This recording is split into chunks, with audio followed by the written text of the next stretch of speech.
Voilà, donc on a lu cette paracha, je vous ai photocopié l'ensemble du texte, et on va s'en inspirer, même si on ne fait pas du mot à mot, on va essayer de dégager un certain nombre d'idées pour mettre en place un certain nombre de concepts originaux. La semaine dernière, on a parlé de Birkat Kohanim, et donc pour celles qui étaient là, et ça m'oblige à, si vous voulez, essayer de mettre le point sur l'importance que la Torah accorde à la parole. On en a déjà parlé plusieurs fois, c'est le cas de le dire. Okay. Ça commence, si vous voulez, d'abord parce que Akadosh Baruch Hu s'adresse à l'homme. C'est pas un chidouche pour vous, ok? Ce qu'on appelle la révélation d'Akadosh Baruch Hu, les Aseret Adiberot, sont des paroles. Okay. Donc la révélation d'Akadosh Baruch Hu, la rencontre avec, si vous voulez, la source de la vie, la source de la spiritualité, se fait par la parole. Okay. Tout le reste, ce ne sont que des supports, les Luchot par exemple, etc., le Sefer Torah que Moshe va écrire, la Torah qui va être dictée à Moshe, etc., tout ça, ce sont des supports de la parole. Okay. On sait qu'Akadosh Baruch Hu est capable d'écrire, puisque les Luchot, elles vont être gravées par Akadosh Baruch Hu lui-même, mais si vous voulez, tout ce qui est de l'ordre de sa manifestation première dans le monde et de sa relation avec l'homme passe par la parole. Bien. Deuxième aspect de la parole, si vous voulez, c'est la parole divine qui a créé le monde. Okay. Donc, tout ce qui est de l'ordre de Maas et Bereshit, c'est de la parole. Vayomer, Vayomer, Vayomer, ok. Asara Ma'amarot, ok, d'un côté, Aseret Adibrot, de l'autre côté. Donc on a comme ça, avec ce chiffre 10 et la valeur de 10 dont on a déjà un petit peu parlé, on a, si vous voulez, une parole qui est un vecteur, okay, vecteur de l'expression de la volonté d'Akadosh Baruch Hu. Okay. La parole créatrice, c'est l'expression du Ratson d'Hachem. On n'a aucune autre façon de percevoir le Ratson d'Hachem que par sa parole. On n'a aucune autre façon de percevoir l'existence d'Hachem. On peut la deviner, si vous voulez. On peut imaginer que, par exemple, tous les nissim qui ont eu lieu en Mitzrayim ont été faits par quelqu'un qui est au-dessus de la nature, et que donc il y a quelqu'un au-dessus de la nature. Mais si vous voulez, ça ne sera qu'une approche, une appréhension du Dieu de la nature, si j'ose dire. Ok, Elohim. Gematria Teva. Okay. Même valeur numérique. Dieu de la nature, Dieu de la création, si vous voulez. Okay. Puissance, maîtresse de toutes les puissances. Ok, jusque-là, on peut avoir compris.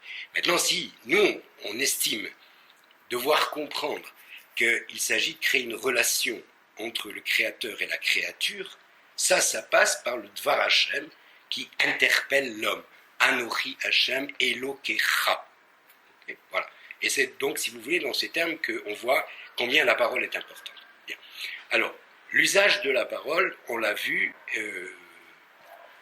comme je viens de vous le définir, on reverra, si vous voulez, un certain nombre de principes. Par exemple, si vous voulez, Akadosh Baruch Hu avait donné à Moshe Rabbeinu, avait dit à Avraham Avinu, en premier lieu, il lui avait dit qu'il serait bénédiction. Vous vous rappelez dans le passouk de Lech Lecha, et tu seras bénédiction. Donc tu seras capable de bénir. C'est ça que ça veut dire, si vous voulez. Et on a vu, dans Birkat Kohanim, on a essayé un petit peu d'expliquer cette intéressante bracha, on a parlé du contenu, maintenant on va juste dire sur la forme, si vous voulez. Il s'agit ici de la quintessence de la bénédiction, qui nous est expliquée dans ce Birkat Kohanim, et encore une fois, elle doit être dite. Okay, on ne l'écrit pas sur un petit bout d'amulette et qu'on s'accroche autour du cou ou je ne sais quoi. Il y a un dire. Okay. Donc, ce dire est nécessaire, et ce dire des Kohanim, on a essayé de l'expliquer comme étant, si vous voulez, une espèce de canal par lequel la bracha d'Akadosh Baruch Hu passait. Okay. Sauf, ok, Vesamu et Shemi al Bnei Israël, Ve'ani, ils mettront mon nom sur Israël, donc ils vont transmettre, si vous voulez, mon nom et ce que représente le nom, et moi je les bénirai. Okay. Donc, par l'intermédiaire de la bouche des Kohanim, Akadosh Baruch Hu bénit. Alors, ici il est marqué, vous savez que dans toute la Torah, on voit Vaïdaber Hashem ou Vayomer Hashem El Moshe, ou les Moshe, les morts à chaque fois, Amira, hein, pour que ce soit répercuté. Donc, si vous voulez, tout le substrat du message est porté par la parole. Ok, bien. Moshe Rabbeinu va parler. Moshe Rabbeinu va parler toute sa vie. Ok, il va commencer à parler au buisson. Ok, au buisson, il va être interpellé par Akadosh Baruch Hu, et il va essayer, dans un premier temps, de se défiler par la parole. Je ne suis pas à la hauteur, je suis bègue, pourquoi moi, j'ai un frère aîné, etc. On va trouver toute une sorte d'argument. Okay, et quand il va finalement accepter, il va dire « Mais ce peuple ne me croira pas ». Et Akadosh Baruch Hu lui dira à ce moment-là « Mets ta main dans ta chemise et ressors là », il va la ressortir blanche, lépreuse, etc. C'était un lashon hara sur les Bnei Israël, donc on a marqué. Donc si vous voulez, voilà. Donc, ici, dans cette paracha, ça vient un peu comme un cheveu sur la soupe par rapport au reste de la paracha. La paracha s'appelle Be'alotecha. Be'alotecha, c'est la paracha de la Ménorah. Okay, on a déjà parlé de la Ménorah lorsqu'on a construit les instruments du Mishkan. Okay, il y a des très bons shiurim qui sont donnés sur la Ménorah, je ne me mesurerai pas, si vous voulez. Simplement, si vous voulez, la Ménorah dans le Mishkan et dans le Beth Amikdash, sachez qu'elle est placée en face de la table qui porte les pains, okay, et qui symbolise la richesse matérielle. Elle symbolise donc, si vous voulez, la spiritualité, la richesse intellectuelle, elle est de l'autre côté. Et au milieu, il y a Misbéar Aketoret, ce qu'on appelle l'autel à eu de l'encens. Okay, le cas échéant, on en parlera. Donc, si vous voulez, tous les ordres de la construction du Mishkan, d'ailleurs, ont été donnés évidemment par la bouche, par la parole d'Akadosh Baruch Hu. Okay, bien. Tous les messages qui ont été transmis à ceux que l'on appelle aujourd'hui des Nevi'im, les Avot, par exemple, Abraham, Yitzhak, Yaakov, okay, c'est par la parole d'Akadosh Baruch Hu qu'ils l'ont reçu. Okay, l'histoire juive commence avec l'Ech Lecha, d'accord, une parole adressée donc à Avraham Avinu. Bien. Moshe va, lui, utiliser la parole, premièrement, pour retransmettre les informations d'Akadosh Baruch Hu. Il va enseigner, okay, aux Ekenim, il va enseigner à Aaron, il va enseigner de génération en génération, il va mettre en place une structure pour que ensuite les uns enseignent aux autres, mais il va être en relation directe avec Akadosh Baruch Hu, recevoir une parole et retransmettre cette parole. Et tout le fonctionnement de la Torah va s'organiser sur cette réception et transmission de la parole. Ok ? Bien. Moshe Rabbeinu va aussi se servir de sa parole pour négocier avec Akadosh Baruch Hu. On a vu déjà la négociation, ça avait commencé avec Avraham Avinu quand il a essayé de sauver Sodome. Vous vous rappelez, vous connaissez, vous avez entendu, et où il va dire, s'il y a 50 justes, est-ce que tu détruiras, et s'il y en a 40, s'il y en a 30, s'il y en a 10, etc. Voilà, vous connaissez le chantage. Donc, si vous voulez, on voit que l'usage de la parole a une importance capitale dans la Torah, dans tous les sens qu'on a essayé de définir. Une fois placé ça, regardons le texte qui nous est proposé. Okay. Il y a marqué « Vatedaber Myriam ve Aaron be Moshe ». Okay. Donc, vous avez peut-être entendu des divrei Torah cette semaine sur cette paracha, et si je répète des choses, excusez-moi, mais je vais dire ce que je sais dire. Okay. Donc, ici, si vous voulez, les traductions sont plus ou moins proches du texte, mais il faut aller chercher un petit peu des commentaires, si vous voulez, et ici voir que Myriam et Aaron ont ensemble parlé de Moshe. Ok, traduisons comme ça. Ok, vous savez bien sûr que Myriam est la grande sœur, Aaron est le frère qui, je crois, vient derrière elle, en tout cas qui est plus âgé que Moshe, et Moshe est le plus petit, le troisième. D'accord ? À cette époque-là, ils ont entre 80 et 100 ans à peu près quand même, hein, qu'on sache où on se place. Bien. Alors, Aaron, c'est le Kohen Gadol. Donc, vous savez que dans la Torah, vous voulez, il y a une répartition des rôles entre la malchoute et la keuna. Okay, la malchoute, si vous voulez, j'outre le propos volontairement. La malchoute, c'est l'organisation de la république, de la chose publique, si vous voulez. Okay, et la keuna, c'est l'organisation du culte.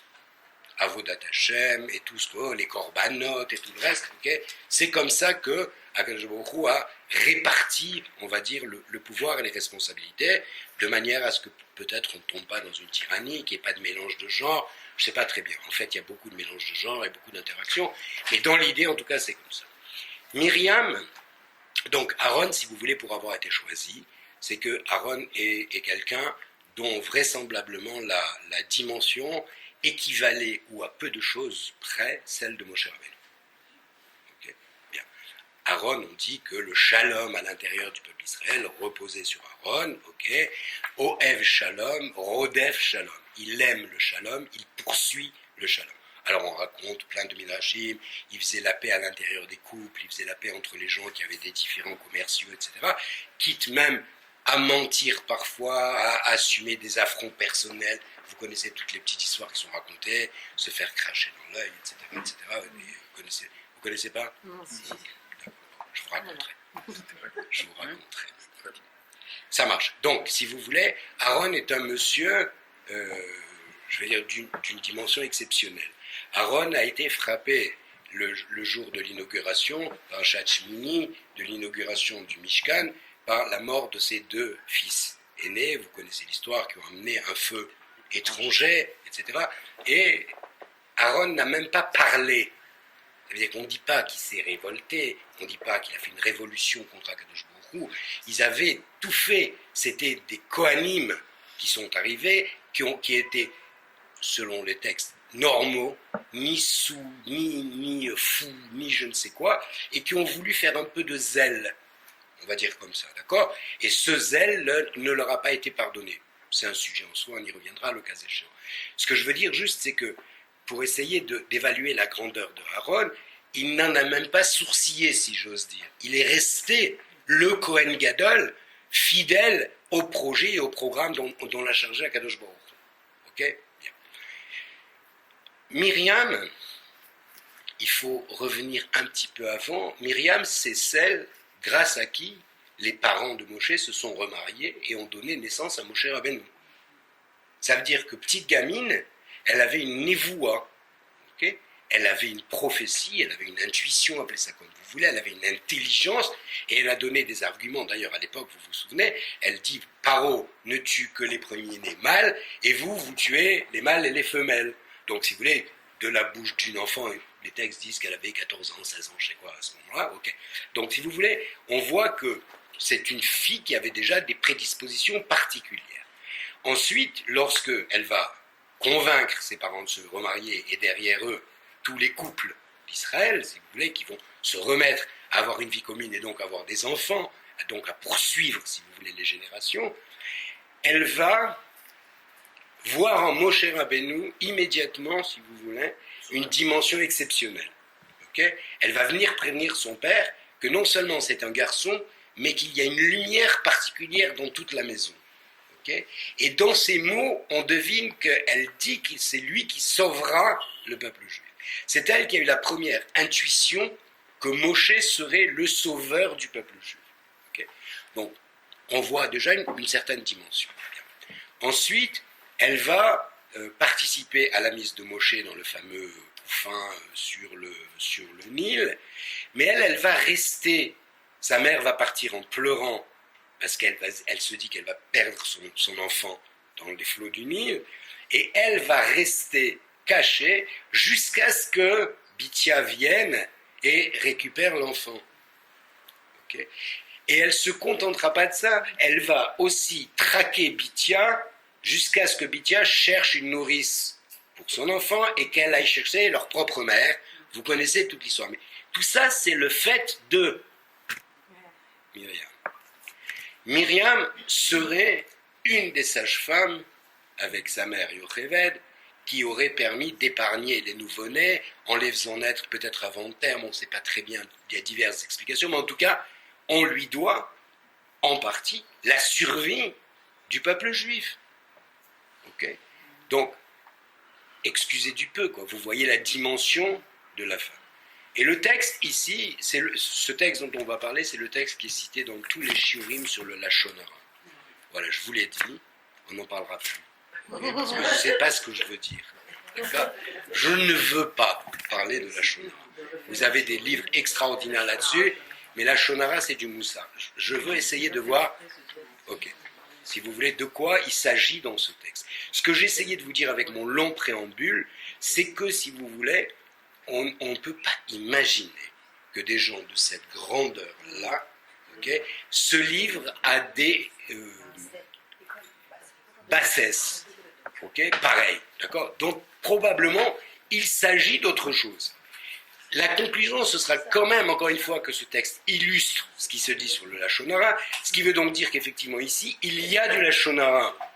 Okay, ça nous permet, si vous voulez, de comparer, parce que quand vous allez voir ce qui va être dit, okay, le texte est très pauvre en mots. Okay, Vatedaber, Myriam ve Aaron, Be Moshe, on insiste sur le Be, Al Odot à Isha, au sujet de la femme à Couchit, traduction de Couchit, elles sont toutes fausses, on va garder Couchit, ok, Asher Lakar, Ki Isha, Couchit Lakar, ok. Bien, donc si vous voulez, c'est apparemment, ça nous est présenté comme un verbiage sur la belle-sœur. Okay. Ils ont parlé sur Moshe à cause de sa bonne femme. C'est bien ce qui a marqué dans ce texte. D'accord ? Alors, la première raison qui est invoquée ici, c'est qu'elle était couchite. Je ne sais pas ce que ça veut dire. Okay, couchite, c'est traduit par éthiopien avec, dans le langage d'aujourd'hui. Ça veut dire de toute façon une couleur de peau différente, si vous voulez. Noire, verte, selon les textes, peu importe. Okay. Ça peut pas être de couche. Probablement oui, si vous voulez, en tout cas. Oui, qui vient d'ailleurs. Ouais, moi j'ai entendu, oui. J'ai entendu, tu as dû l'entendre, tout le monde, c'est que le noir est une couleur. Elle a voulu, au contraire, couchite, pour dire couchite, c'est pour parler de la beauté de Tipora. Il y a un commentaire qui dit ça, effectivement, et que le noir, c'est on l'appelle la noire, couleur on va dire la plus belle. Pas la plus belle, qui ne se dénature pas. Voilà, elle était belle, elle n'était pas d'une attire dans l'ensemble. Voilà. Et c'est pourquoi bon, c'est un des commentaires. Ouais. En tout cas, si vous voulez, apparemment, ce qui fait question, c'est qu'elle vient de couche, qu'elle vient d'ailleurs. Okay, sous-entendu, Moshe Rabbeinu n'a pas épousé une fille du sérail. Une étrangère, quoi. Quoi, pardon ? C'est ça, surtout l'idée. Ouais. Et pourquoi Moshe Rabbeinu n'a pas épousé une fille d'Israël ? Parce qu'il était élevé en Égypte. D'abord, il était en Égypte, après, il est parti en désert, il a aidé les bergers. Voilà. Il s'est sauvé. Il n'avait pas de choix. Quelle idée, pourquoi il l'a épousé ? Alors, côté, ils ont tous épousé et Abraham, et Yitzhak, et Yaakov, tous. Non, Yitzhak, il a épousé une fille de la maison. Parce que Eliezer est allé le chercher, il est attention, on ne prend pas une cananéenne. C'était Rivka. C'est la fille de la famille. Mais Abraham, il a dit surtout ne prends pas une cananéenne, il avait dit à Eliezer. On n'est pas en partant. Alors il a fait attention, Ça veut dire que Yitro, il est mort. Elle n'était pas cananéenne, elle était On ne sait pas. mais l'autre, En tout cas, elle était Il étrangère. couche. Ou c'est sa femme qui je couche. sais pas, ou sa femme qui couche. Je sais pas. Et je En pense. tout cas, Non, Yitro, je il sais est pas mort dire. alors. Alors, l'idée, si vous voulez, c'est que voilà, les textes, si vous voulez, les moins terre à terre, si vous voulez, expliquent que dans la Neshama de Moshe Rabbeinu se reflétaient les Neshamot de tous les Bnei Israël et de toutes les Bnot Israël. Que chaque femme d'Israël et chaque homme d'Israël avait quelque chose à voir, si vous voulez, dans la relation avec Moshe. Il avait une âme qui était connexe, si vous voulez, avec celle de Moshe Rabbeinu. C'est pour ça que Moshe Rabbeinu a pu être admis comme manig, si vous voulez, parce qu'il y avait une espèce de lien intuitif entre chacun des membres du Ham Israël et Moshe Rabbeinu. Okay, ça n'a peut-être pas tout le temps été comme ça. On se rappelle l'histoire de Dathan et Amiram, on se rappelle Korah, etc., etc. Des histoires, il y en aura beaucoup. Mais en tout cas, dans l'idée, si vous voulez, on a le sentiment que Moshe Rabbeinu ne pouvait pas, disent les textes, épouser, je ne débattrai pas 2 heures là-dessus, c'est pas mon propos, ne pouvait pas épouser quelqu'un de l'intérieur, si vous voulez, parce que c'est comme si, un peu, il s'épousait lui-même. Il avait déjà cette neshama, donc il lui fallait quelqu'un qui soit complètement, pour être Ezer Kenegdo, complètement extérieur à lui.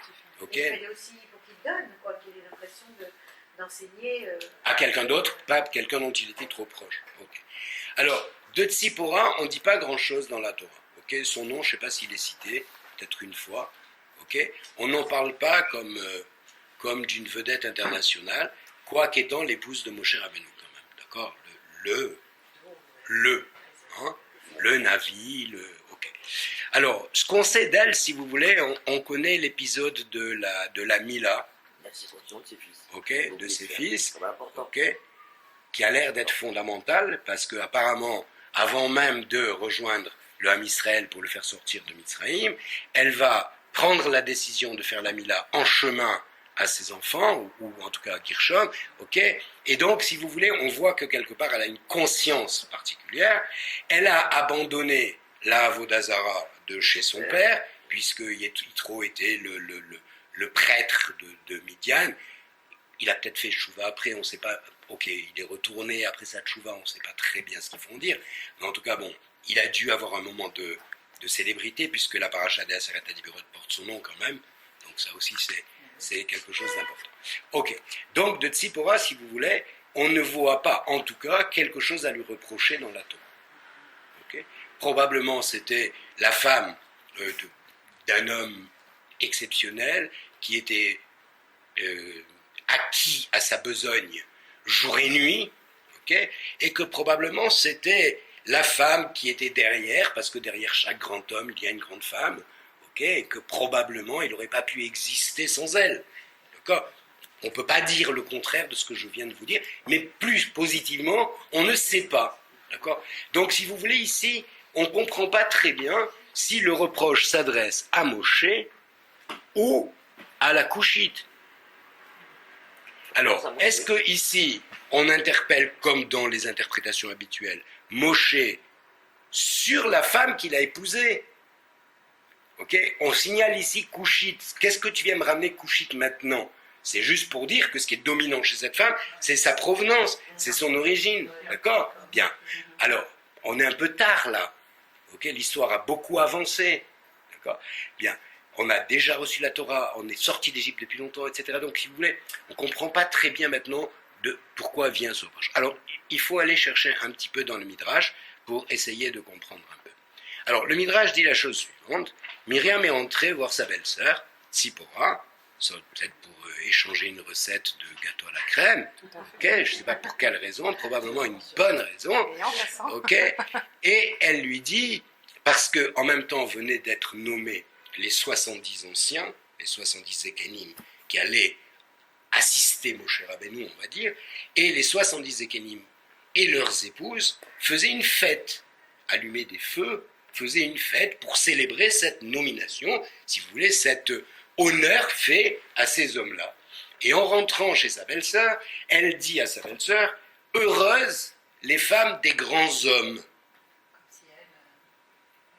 Qu'est-ce qu'il nous dit ça, Midrash? Le Midrash. Midrash Rabbah. Et qui dit ça? Qui? Myriam dit ça à Tzipora. À Tzipora. Oui.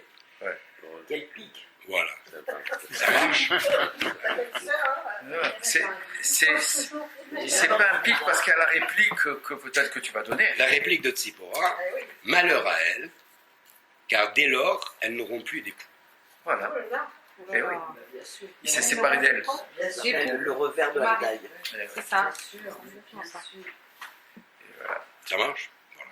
Donc, alors, Myriam est sortie de chez sa belle-sœur, a rencontré son frère, Aaron, et a raconté à Aaron, tu sais quoi? Moshe Rabbeinu, il a largué sa femme. Notre petit frère, Le petit frère, il a balancé son épouse. Okay? pas ce qu'il faut.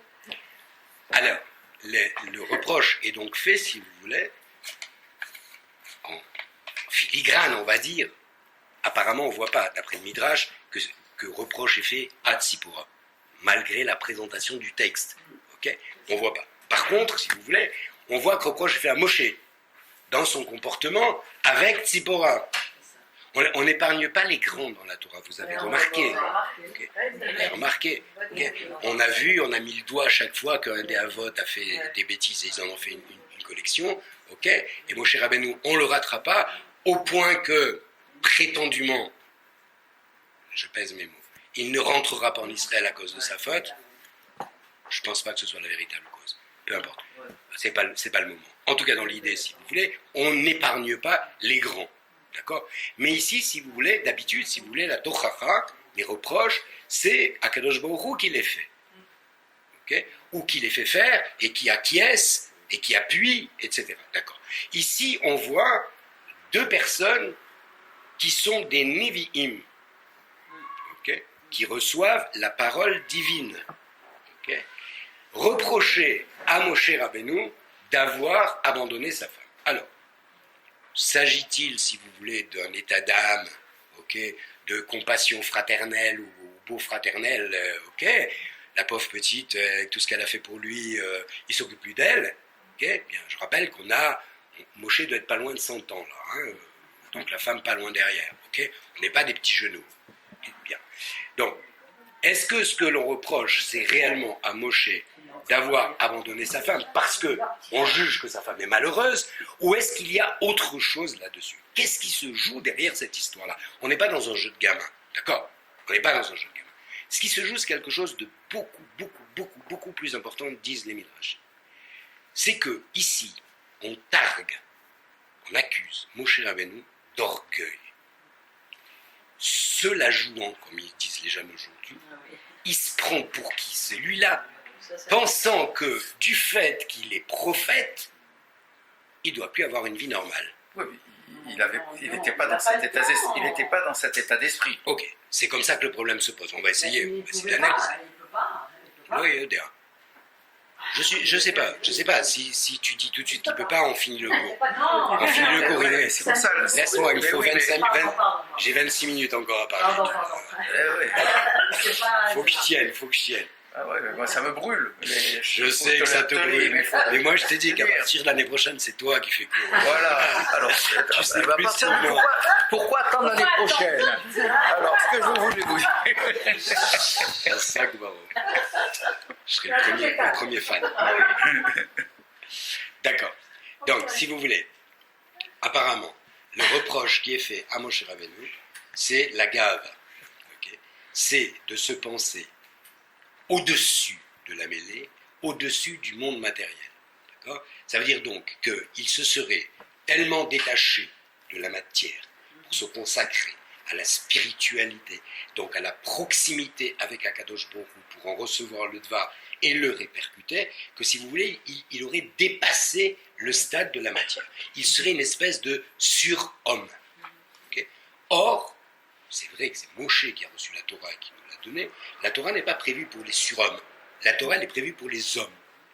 Okay ? C'est marqué dans la Torah clairement que la Torah n'est plus en haut dans le ciel, elle est en bas sur la terre.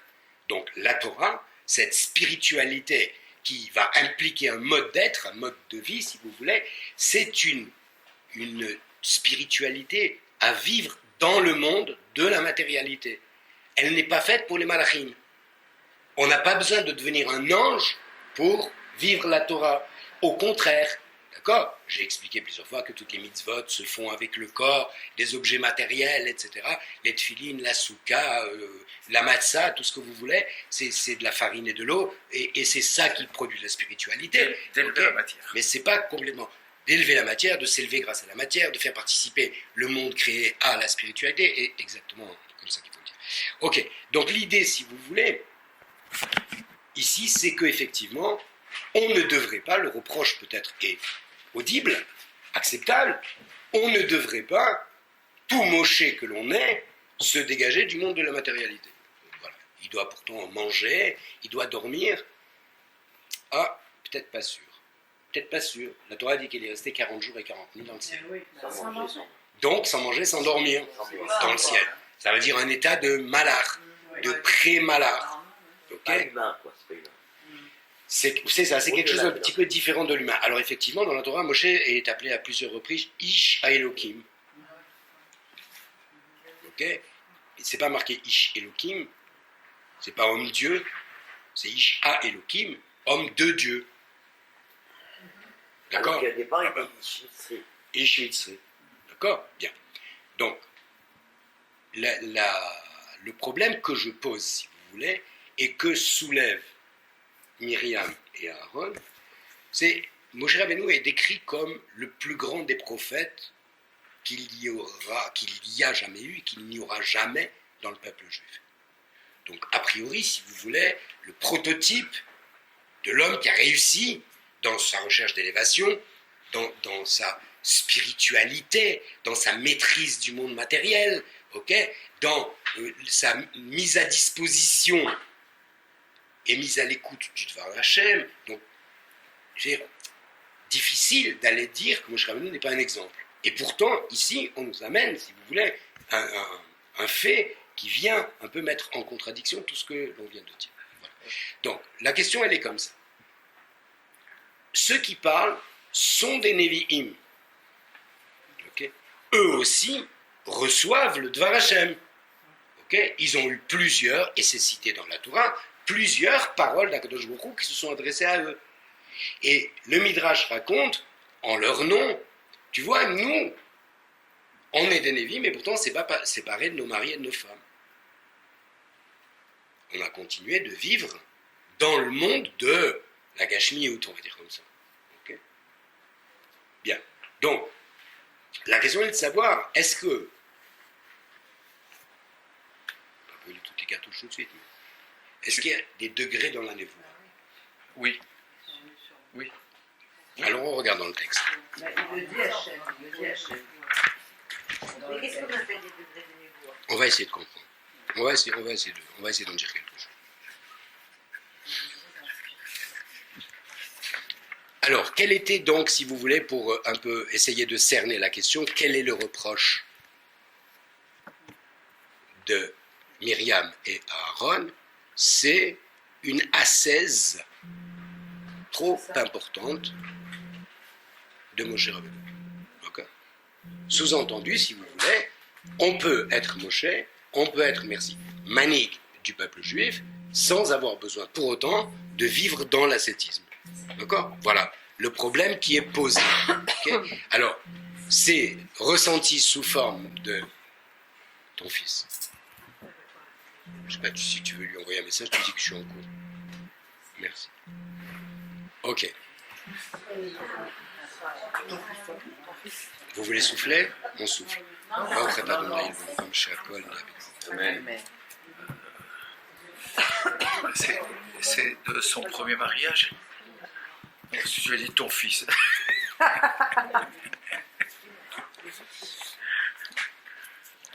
Ils ont toutes les mêmes formules, les hommes.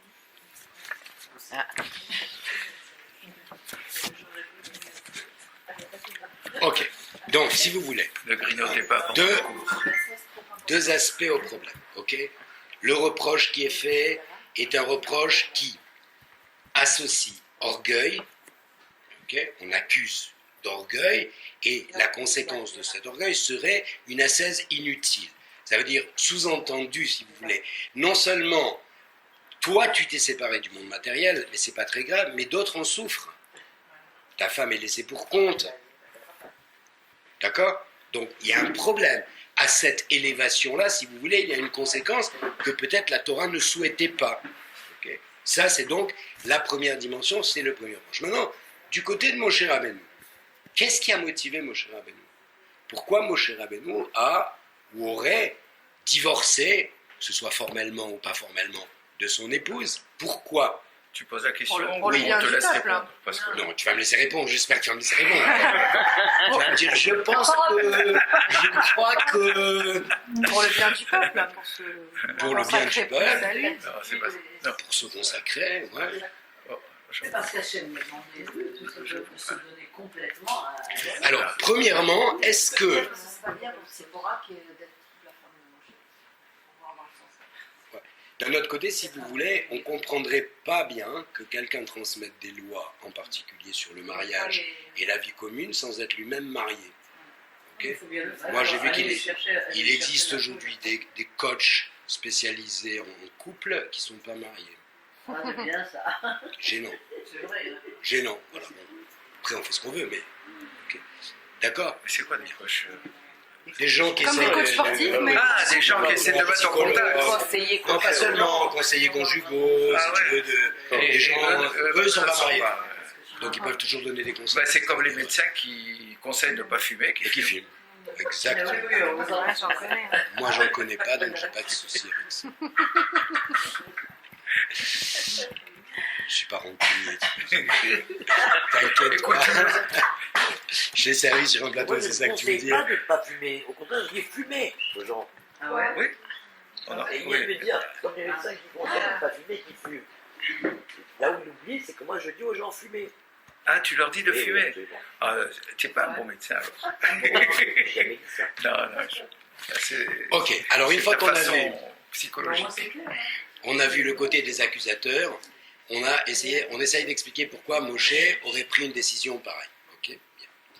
Alors, pour essayer de comprendre pourquoi Moshe a pris une décision pareille, est-ce que selon vous, d'après votre connaissance qui est encyclopédique, est-ce que vous avez vu quelque part dans la Torah, Akadosh Baruch Hu reprocher à Moshe 7 éléments de son comportement? Non, jamais.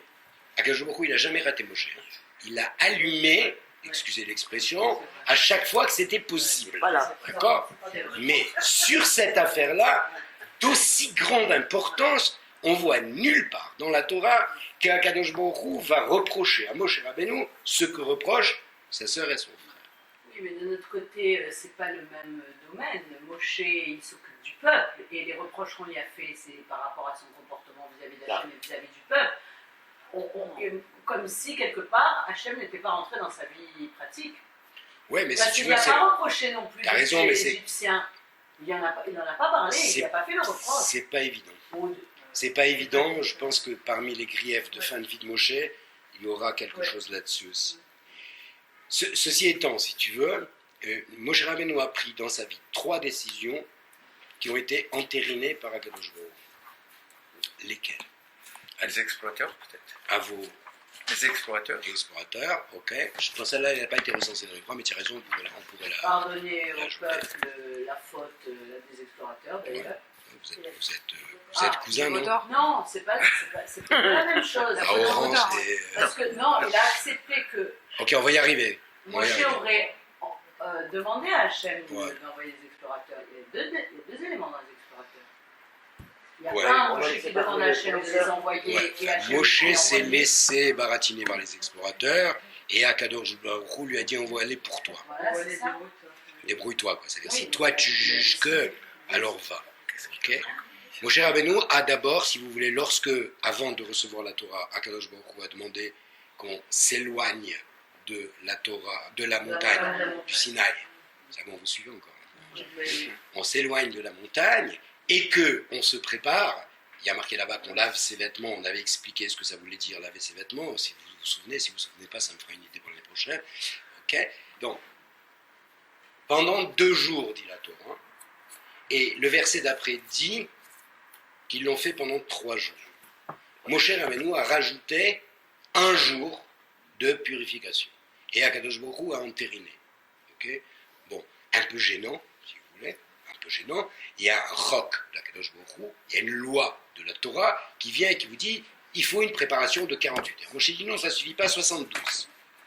Surtout qu'il y a une règle où il dit ne retranche pas et ne rajoute pas. Voilà. Hein, Alors, Après, quelle est la règle? Akadosh Baruch Hu va accepter. La raison, si vous voulez la connaître, je vous la donnerai. Si vous ne voulez pas, tant pis. On s'en passe. Mais non, mais ça va maintenant. Il fallait que tous les Bnei Israël soient dans un état de pureté totale au moment de Matan Torah. Ça donne l'explication à ce qu'on lui reproche, hein, Or. aussi, en fait. Oui, bien sûr, on va y arriver. C'est ma conclusion. Les 2 jours, ça suffit C'est pas. bon, mais vous êtes trop bon maintenant. Il va falloir que je fasse ça un peu plus compliqué. Ça va pas. Un peu plus compliqué. Sinon, j'arrive pas à marquer. Les 2 jours, Ok. ça suffit déjà. Donc 2 jours ça suffisait pas pour la raison que je vous explique, elle est un peu triviale, je m'excuse, mais tous les pointillés qui machin, mais un homme et une femme, quand un homme et une femme ont eu des relations, la femme met plus de 2 jours, 2 jours et demi ou 3 jours à évacuer la semence éventuellement déposée, donc c'est un état considéré comme impur pendant cette période-là. Donc Moshe Rabbeinu a pris une décision humaine pour agrandir. Okay. Autre décision de Moshe Rabbeinu, quand Moshe Rabbeinu va redescendre avec les louchot et qu'il va voir le chet à Hegel, avant d'arriver en bas, il va les casser. Attendez, il va casser des louchot faites par Akadosh Baruch Hu, écrites par Akadosh Baruch Hu. Les secondes, elles seront fabriquées par l'homme et écrites par Hachem, mais les premières, elles étaient entièrement divines. Vous savez qu'on voyait au travers les lettres, etc. C'était un S ambulant, ok. Et lui, bonhomme, il reçoit la Torah après avoir passé 40 jours et 40 nuits, après tout le son et lumière de Mamad Arsinaï, et puis il arrive, et puis Pitom, ah non, il ne mérite pas. Il est casse. Il est casse. Ça a été entériné. Entériné par Akadosh Baruch Hu. Okay. Troisième décision entérinée, celle de se séparer de sa femme. Okay. Bon. S'il y a un lien entre les décisions, je ne sais pas, peu importe. En tout cas, l'idée c'est que si vous voulez, à 3 occasions, au moins, Akadosh Baruch Hu va entériner les décisions de Moshe Rabbeinu. L'histoire des Meraglim, il y a beaucoup de nuances dans le texte. On voit que Akadosh Baruch Hu n'était pas d'accord avec l'envoi des Meraglim. Vous savez que les Meraglim, c'est la paracha la semaine prochaine, donc on va ce Shabbat, okay, on va en parler, oui. Et donc, si vous voulez, les Meraglim, logiquement, si vous voulez, l'idée d'envoyer des Meraglim, c'est une révolte contre Akadosh Baruch Hu. Akadosh Baruch Hu a marqué, je te conduirai dans ton pays où ruisselle le lait, le miel. Okay. Non, si tu vas vérifier, c'est que tu n'as pas confiance. D'accord. C'est le coup de Avram Avinu, Bama Eda, ok, comment je saurais, en vérité, c'est pas ce qu'il voulait dire. Ok. Les Meraglim, à leur décharge, on dit que, donc je ne pourrais pas parler la semaine prochaine de Meraglim, si je brûle mes cartouches, mais c'est pas grave. Ok. Des Meraglim ont dit, si vous voulez, qu'en vérité, ils voulaient voir les faiblesses de l'ennemi parce qu'ils savaient qu'ils auraient des combats à mener contre eux. D'accord. Donc leur idée n'aurait pas été si mauvaise.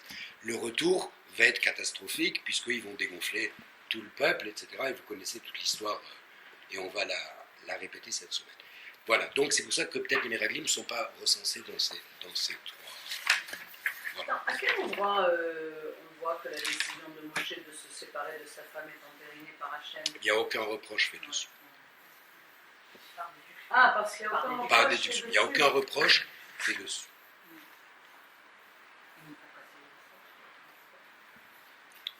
Ça va?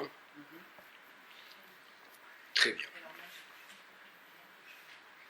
Alors, la troisième ligne, troisième passou, la Torah sans sujet, okay, sans dire qui dit, okay, voilà. Ve'aish Moshe, anav me'od, mikol à Adam, asher alpene à Adam. Ça va? Vous n'avez pas besoin de traduction? On ressort la qualité essentielle de Moshe Rabbeinu, celle qu'il a fait être choisi par Akadosh Baruch Hu, sa anava. Alors, je rappelle que si vous voulez, quand j'essayais de faire ma présentation à partir du Midrash, ce qu'on lui a reproché, c'est la ga'ava. Et la Torah vient et explique à ces petits genoux Le contraire. que vous vous plantez. D'accord? Moshe, c'est la anava personnifiée. Okay? Donc, considérez que tout son comportement est inspiré de cette anava. Okay? Vayomer Hashem pitom el Moshe, ve'el Aaron, ve'el Miriam, su tseu. Okay? Sortez, donc, Akadosh Baruch Hu s'adresse, pitom dit la Torah, soudainement. Okay? Alors bon, vous savez qu'il n'y a pas une virgule qui est en trop dans la Torah, donc encore moins un mot, et ce mot pitom, il est gênant.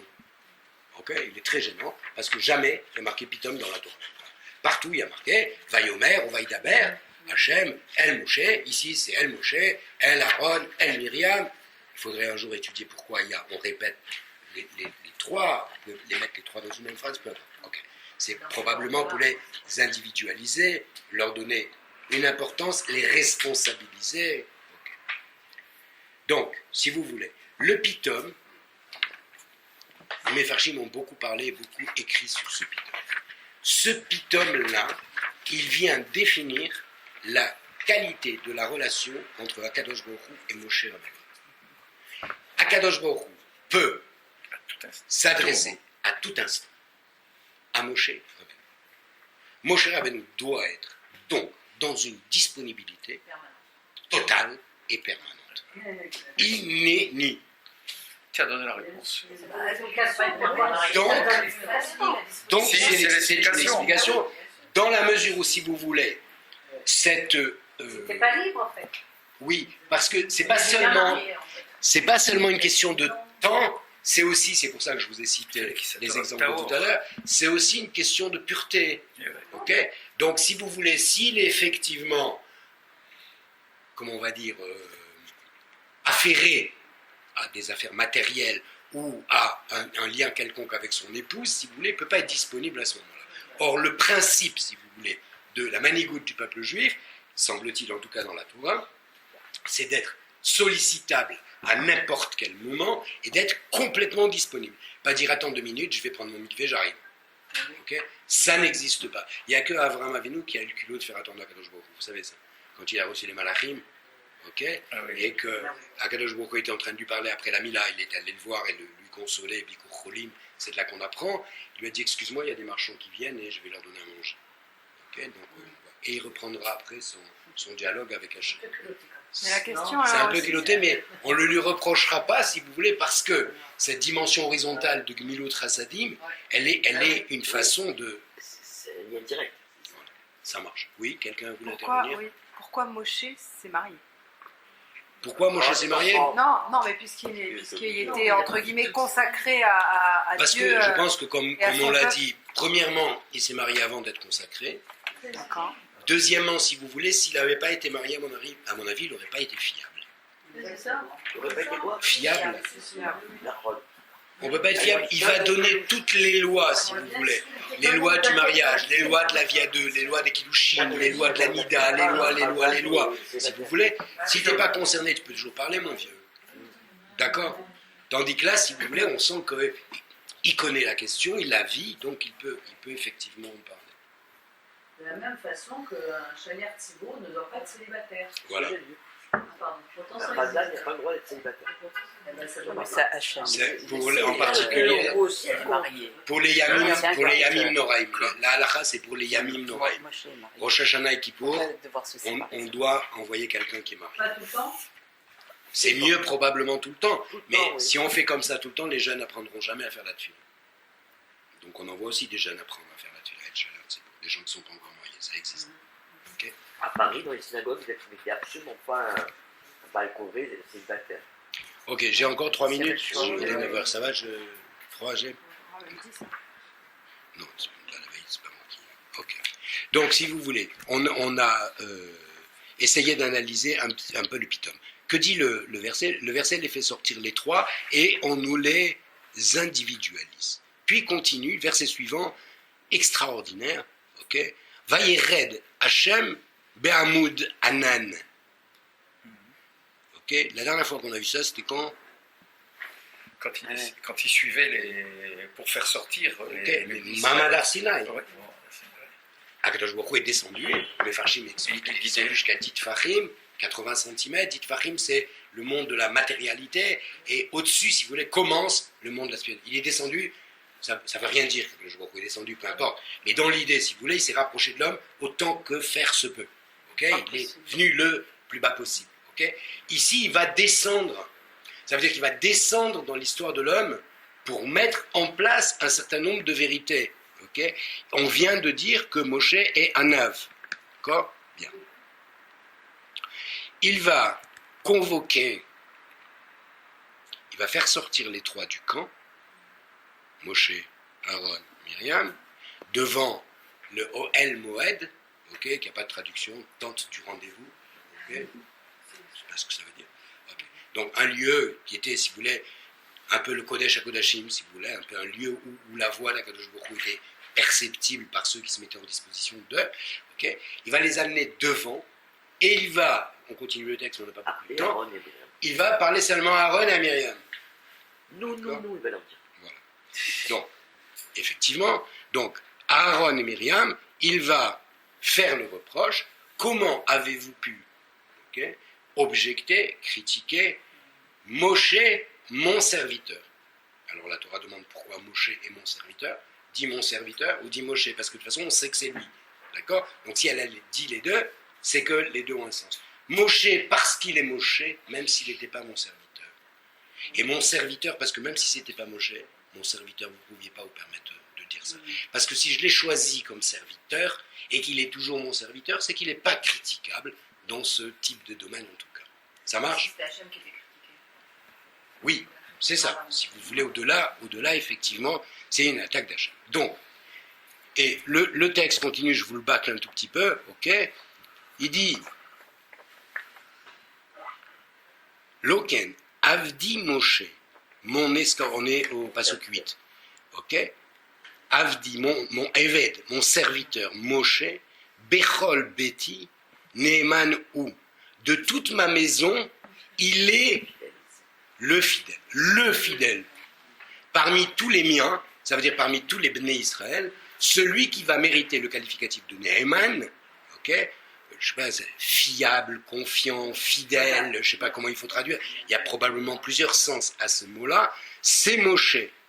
Et regardez comment ça continue, PLP, et d'Aber Bo, Vélo, Beidout, Utmunat, Hachem, Yavid. Alors de quoi il s'agit ici? Ici le texte nous dit que Akadosh Baruch Hu parlait face à face, okay, de bouche à bouche, avec Moshe Rabbeinu. C'est là où tu poses la question de degré. Voilà. Donc, la plus grande proximité possible. Alors, vous continuerez le texte tout à l'heure éventuellement, vous regarderez. Oui, complètement. L'image des Krouvim, des chérubins qui sont sur le Haron HaKodesh. Donc, si vous voulez, l'idée ici qui est dite, c'est qu'effectivement, le degré maximal de la prophétie, c'est pas d'écran, c'est être face à face, en plein éveil, en pleine communication, ok?